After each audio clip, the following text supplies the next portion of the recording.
সকালে ক্লাস চলাকালে একটি স্কুল ভবন ধসে পড়েছে।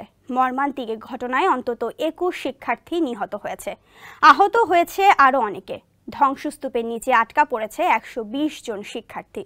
শুক্রবার সকালে সেন্ট একাডেমি কলেজের 2 তলা বিশিষ্ট ভবন ধসে পড়লে এই হতাহতের ঘটনা ঘটে। নাইজেরিয়ার উত্তর মধ্যাঞ্চলে প্লাটু রাজ্যের ওই স্কুল ভবনটির কাঠামো দুর্বল ছিল বলে দাবি করেছে কর্তৃপক্ষ। এ ঘটনায় কমপক্ষে 12 জনের মৃত্যুর খবর জানিয়েছে স্থানীয় গণমাধ্যম।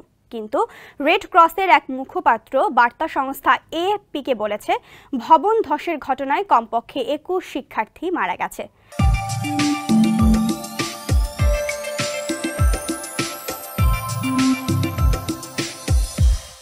নাইজেরিয়ার ন্যাশনাল ইমার্জেন্সি ম্যানেজমেন্ট এজেন্সি জানিয়েছে, উদ্ধারকর্মী ও স্বাস্থ্যকর্মীর পাশাপাশি নিরাপত্তা বাহিনীকেও ঘটনাস্থলে উদ্ধার কাজে মোতায়েন করা হয়েছে।